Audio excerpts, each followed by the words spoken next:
Bienvenue dans Slalom, le podcast sur Jean-Baptiste Grange, un documentaire audio qui retrace la carrière hors norme de cet immense champion. Pourquoi slalom ? Parce que c'est la spécialité de Jean-Baptiste Grange, une lutte d'équilibre et de force, mais aussi, comme vous l'entendrez, parce que ça caractérise son parcours semé d'embûches pour atteindre les sommets. Jean-Baptiste a maîtrisé cette discipline complexe et technique au plus haut niveau pendant plus de 15 ans. Vainqueur du Petit Globe de la discipline en 2009, il est le seul Français à l'heure actuelle à être double champion du monde de slalom, des titres acquis en 2011 et en 2015. C'est cette histoire que le podcast Slalom va vous évoquer à travers le principal acteur et ses proches, au sein de sa famille et au sein de l'équipe de France de ski. Une série en 6 épisodes d'un parcours glorieux donc, mais sinueux. L'histoire débute à Valloire, un village dans la vallée de la Maurienne, au cœur de la Savoie. Le récit que vous allez entendre est celui d'un enfant de la montagne, celui de ce village aussi nommé la Vallée d'Or, un enfant talentueux sur les skis et s'exprimant à travers le sport et la compétition. Sans plus attendre, place à la présentation des personnages intervenant dans ce premier épisode par ordre d'apparition, en commençant par Jean-Baptiste Grange. J'étais plutôt très compétiteur, mais dans tous les sports. J'étais plutôt doué en sport. Et c'est vrai que le ski, par contre, c'était là où je voulais réussir. Annick Grange, la mère de Jean-Baptiste, évoque l'enfant très vite mordu de ski. Les enfants tout petits, la première chose qu'ils faisaient, ils essayaient d'enfiler les chaussures du papy, qui leur montaient jusqu'en haut des cuisses. Alexia Grange, la petite sœur de Jean-Baptiste, qui parle de l'enfance à Valloire. On devient assez autonome dans les villages, c'est plus facile. Et en plus, nos parents n'étaient pas trop derrière nous. François-Cyril Grange, le frère aîné avec qui Jean-Baptiste a fait ses premières armes sur les skis. On faisait du ski de compétition, donc c'était celui qui serait un peu le meilleur. Maintenant, ça n'a jamais été non plus une très très grosse rivalité. Et enfin, Jacques Martin, le parrain de Jean-Baptiste, et entraîneur à l'époque de Luc Alphand, celui qui a participé au rêve du jeune skieur. Étant gamin, je lui relatais des faits de skieurs de haut niveau, quoi. Et ça, il avait les yeux grands ouverts. Ce premier épisode retrace donc les premières années de Jean-Baptiste jusqu'à sa première grande confrontation avec les blessures à l'âge de 11 ans. On est au petit hameau des Granges, donc 1 km et demi avant Valloire. En fait, c'était là où vivaient mes arrière-grands-parents du côté de ma grand-mère.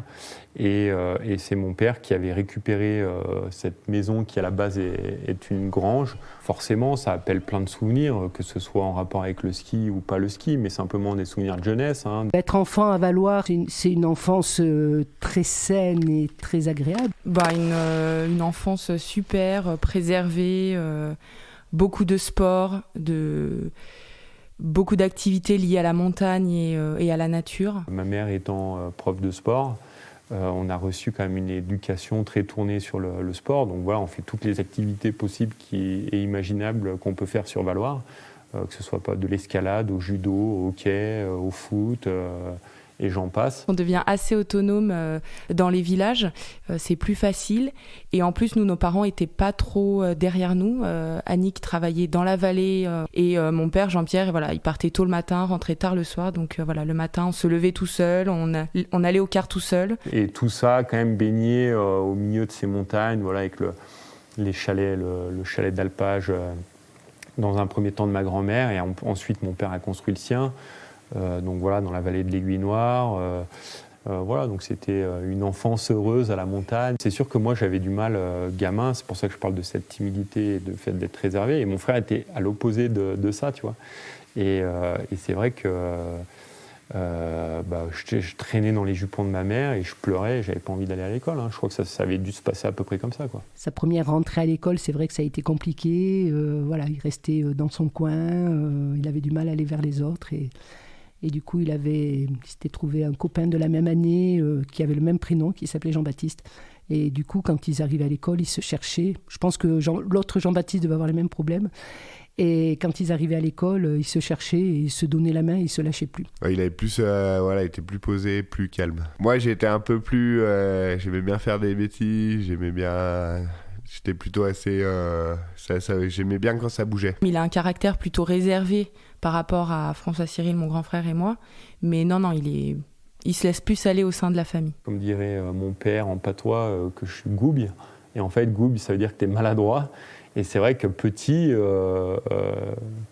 et peut-être encore un petit peu maintenant, hein, en tout cas, j'étais maladroit. Et c'est vrai qu'il m'arrivait toujours des tuiles. Notamment, on était chez ma grand-mère, il me suivait dans les escaliers.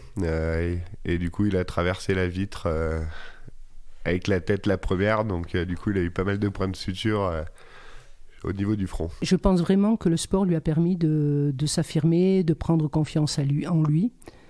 Et voilà, et de construire tout doucement l'homme qu'il est devenu. Depuis petit, malgré ce côté un peu timide et réservé, en fait, je m'exprimais par le sport et je m'exprimais par la compétition. Et c'est vrai que très vite, j'ai développé quand même cette envie de compétition et ça a toujours fait partie de moi. On a tous baigné dans le ski parce que, comme je le disais, mon père et ma mère étaient en équipe de France. Ma mère est originaire des Pyrénées, mais elle a été aussi en équipe de France plutôt en descente.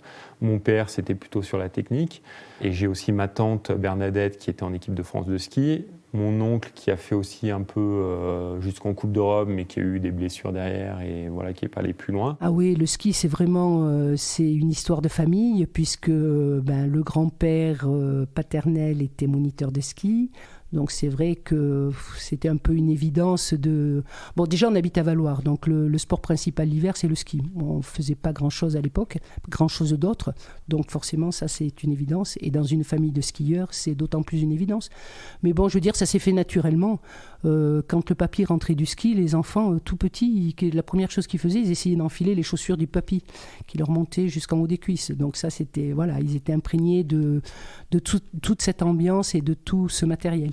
J'ai une photo, et Jean-Baptiste doit l'avoir aussi, où c'est mon oncle qui est au départ, qui fait le starter, notre oncle qui a été directeur de l'école de ski, et notre tante qui a été aussi beaucoup dans le ski.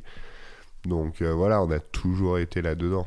Le ski, il a commencé très tôt, puisqu'il est du mois d'octobre, il a commencé à 2 ans et demi. Et puis voilà, petite dose, on allait faire une descente et puis on rentrait, on buvait un chocolat chaud et voilà, ça faisait partie un peu de la sortie. Un de mes premiers souvenirs, c'est des moments en poudreuse avec mon oncle qui avait amené des clients et avec 2-3 autres moniteurs, il n'y avait que des adultes. Et en fait, il y avait une grosse chute de neige. Et en fait, il y avait tellement de neige que nous, on devait avoir 7-8 ans et on était trop petits. Et en fait, à un moment, on avait fini sur leurs épaules parce que on n'arrivait plus à avancer, on était trop petits pour faire ça. Donc voilà, déjà, on avait 7, 8, 9 ans et on traînait avec des adultes pour pouvoir faire du ski. On est allé au ski club, mais qu'avant, on est passé par l'ESF, notamment à faire les flèches, les chamois. On avait des petits objectifs. Notre père avait... eu sa flèche d'or et son chamois d'or à certains âges. Donc du coup, nous, on essayait de faire mieux, quoi. J'ai pu rentrer au club 1 an avant parce que mon frère rentrait et que du coup, ils se sont dit, allez, on fait rentrer les deux en même temps. Donc c'est vrai que j'étais rentré 1 année avant. Il y en avait très peu de mon âge qui voulaient faire du ski. Donc en fait, j'ai toujours traîné avec des enfants qui avaient 1 ou 2 ans de plus que moi, qui étaient soit les copains de mon frère ou soit même la génération du dessus. Je pense qu'il déjà très jeune, il savait ce qu'il voulait faire. Il savait qu'il voulait faire de la compétition parce que chez les enfants, souvent ça arrive beaucoup plus tard. Et lui, très tôt, il ne pouvait pas s'empêcher d'aller avec l'école de ski, faire le chamois, la flèche. Et donc, il était déjà décidé très très tôt. On faisait du ski de compétition, donc c'était celui qui serait un peu le meilleur. Maintenant, ça n'a jamais été non plus une très très grosse rivalité là-dedans. On s'est plus poussé et je dirais qu'on aimait le ski et que du coup, on avait envie d'en faire. Et puis voilà, on se posait pas trop de questions, quoi. Dès petit, j'étais plutôt très compétiteur, mais dans tous les sports. J'étais plutôt doué en sport. Et c'est vrai que le ski, par contre, c'était là où je voulais réussir. Il a toujours été plutôt très bon, mais j'avais aussi un plutôt bon niveau. Du coup, voilà, c'était Je pense que c'était assez simple pour ça aussi, c'est que chacun avait un petit peu sa place et du coup on s'est plus tiré vers le haut, je pense, que de se chamailler.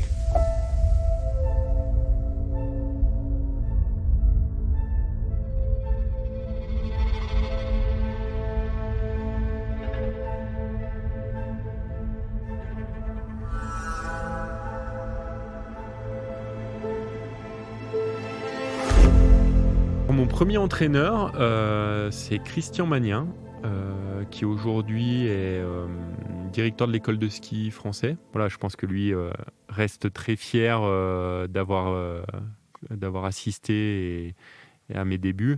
Et c'est sûr que c'est une belle aventure qui avait démarré avec lui. J'ai surtout un souvenir d'amusement, de plaisir, de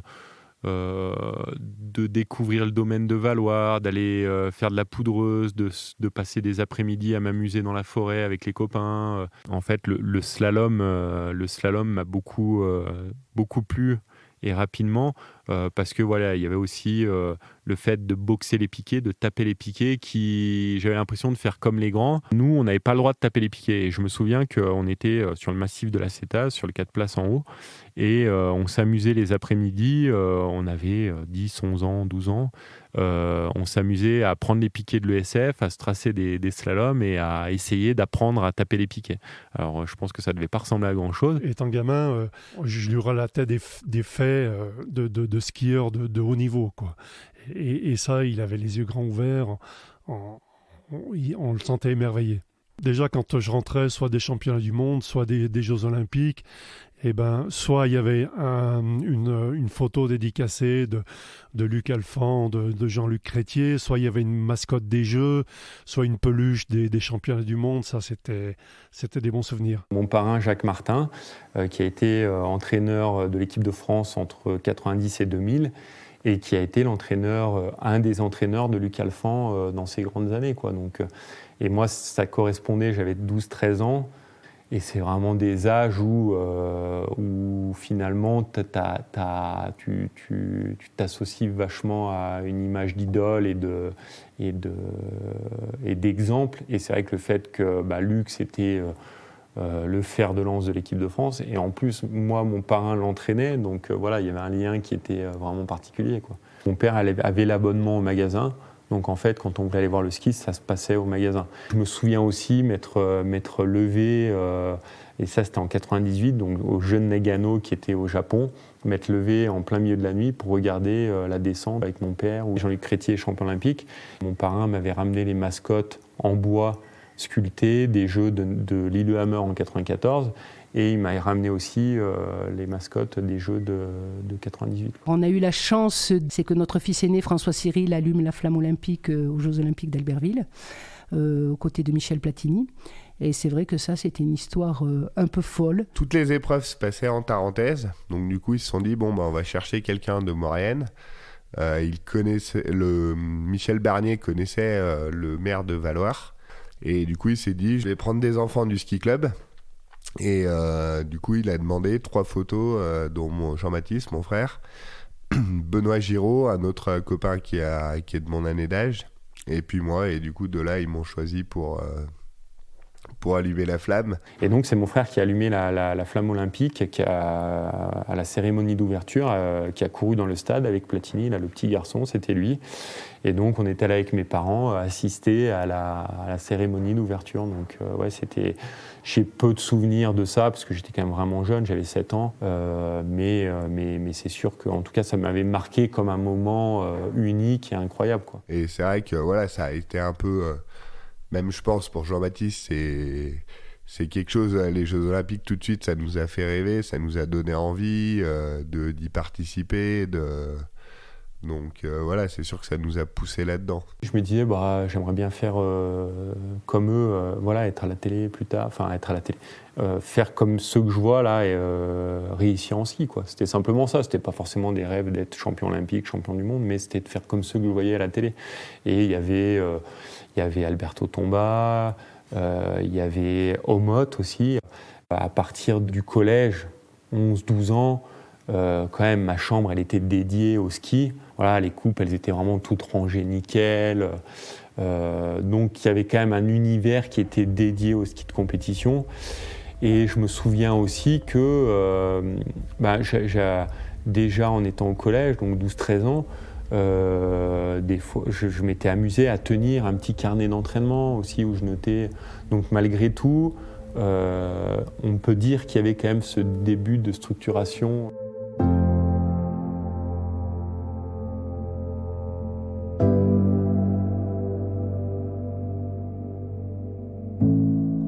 Je me rappelle notamment de ces courses où il avait mal au dos. Il se plaignait donc l'année où on a décelé ses hernies discales. Il devait être en poussin ou en microbe. Et donc il y avait une course à Ossois qu'il a gagnée malgré tout alors qu'il commençait à se plaindre du dos. À l'âge de 11 ans, en 95, je me suis mis à avoir des douleurs au dos. Et en fait, on m'a diagnostiqué 2 hernies discales avec une sciatique. Donc voilà, t'es un gamin de 10 ans et demi, 11 ans. Tu te retrouves à ne plus pouvoir faire le sport que t'aimes. J'étais même à un point où quand je marchais dans la rue, j'étais tout cassé en avant, comme un petit vieux, quoi. Donc c'est vrai que ça a été assez alarmant. Je me souviens à l'époque, c'était la médecin de la fédération de ski, Marie-Philippe Rousseau-Bianchi, m'avait diagnostiqué ces hernies discales et elle avait dit je pense qu'il faut l'orienter sur un autre sport. Il s'est battu pour essayer de vaincre ça. Il a eu un plâtre pendant 40 jours et après un corset pendant 1 an. C'était surtout de la tristesse que tu dis à un jeune enfant le sport que t'aimes, tu peux plus le faire. Donc c'est avant tout de la tristesse. Moi, je me rendais pas du tout compte que je loupais une saison de ski, que ça pouvait avoir un impact sur parce que c'était pas des questionnements que j'avais encore ou que mes parents pouvaient avoir. Au-delà de aussi quand même des douleurs et de se retrouver avec un dos complètement bloqué à 11 ans. J'avais interdiction de monter sur les skis, j'avais un plâtre, donc en fait il n'était pas question. Pendant une saison, j'ai pas du tout fait de ski. Alors après, comme je disais, quand tu as un enfant de 11 ans, il y a aussi plein d'autres choses à côté. Donc je me souviens que j'aimais cuisiner, donc je faisais l'apprenti cuisinier. J'aimais aussi beaucoup le foot. Et c'était l'année où Nantes était vraiment au top du top, donc j'avais suivi intégralement la saison de foot. Je pense que je devais être frustré de voir les autres partir au ski, mais en tout cas j'avais d'autres occupations à côté. Dans le 2e épisode de Slalom, vous entendrez comment Jean-Baptiste a combattu ce dos douloureux. Je me souviens skier avec la douleur, parce que j'ai vraiment cette image en fait.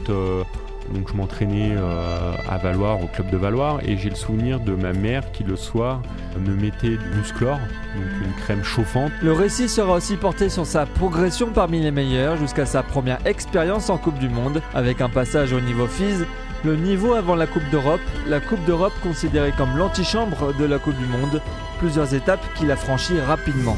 Merci à vous d'avoir écouté le premier épisode de Slalom, un podcast produit par Podio, POD2IO, un podcast à retrouver sur toutes les plateformes d'écoute.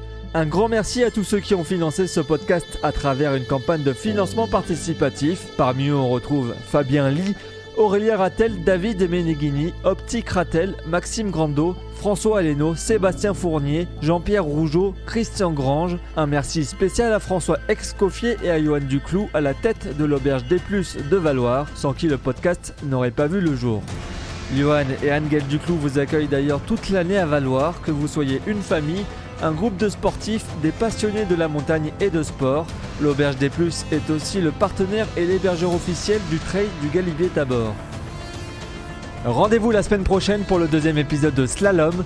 Abonnez-vous pour ne pas le manquer et n'hésitez pas à noter, à liker, à commenter et surtout à partager ce podcast autour de vous et sur vos réseaux sociaux.